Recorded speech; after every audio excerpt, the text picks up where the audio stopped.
And Lok Sabha चुनाव 2024 से ठीक पहले बिहार का पूरा समीकरण बदल चुका है।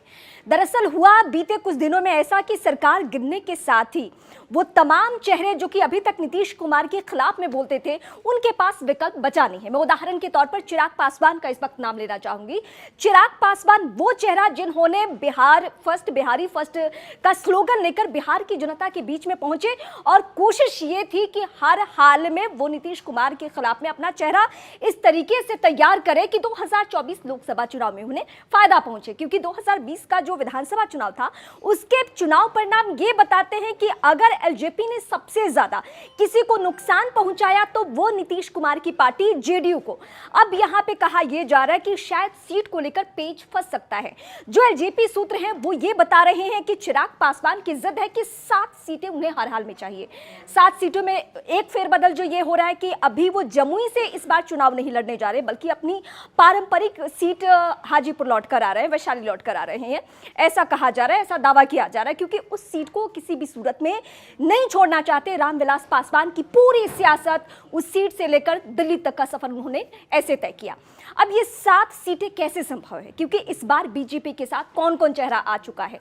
जो 2019 में नीतीश कुमार साथ में थे, जेडीयू साथ में थी, वो एक बार फिर से साथ में आ चुके हैं लोकसभा चुनाव से पहले। उपेंद्र कुशवाहा है, जीतन राम मांझी है, पशुपति पारस जो कि रामविलास पासवान के भाई और चिराग के चाचा, उनकी भी दावेदारी है लोकसभा सीटों को लेकर। तो ये कैसे संभव होने जा रहा है? दरअसल इस पे चर्चा तब होनी शुरू हुई जब चिराग पासवान, अभी बीते दिनों जो पीएम मोदी की सभा थी उसमें तमाम चेहरों को बुलाया गया, लेकिन वहां एक ही चेहरा नहीं था, वो चेहरा था चिराग पासवान का। अब ये सस्पेंस बहुत ज्यादा बढ़ा कि क्या सीट बंटवारे को लेकर अभी उस तरीके से बातें नहीं तय हुई है।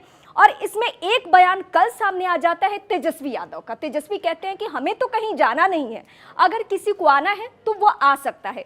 अब इसको लेकर सस्पेंस ये बढ़ा हुआ है कि अगर एनडीए खेमे में अगर बातचीत क्या चिराग की नहीं बनती है तो वो इसके लिए अगला कदम ये उठा सकते हैं कि वो तेजस्वी के साथ चले जाएंगे।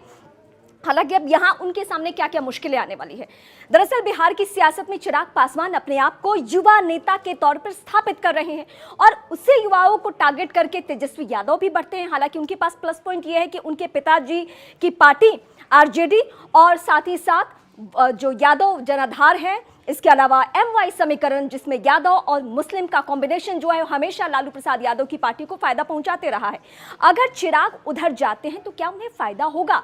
क्या वो दलित वोटर और ये सारा जो कॉम्बिनेशन है ये इस तरीके से तैयार होगा कि उन्हें उधर सीटें अगर ज्यादा मिल जाती है तो उन्हें फायदा पहुंचे?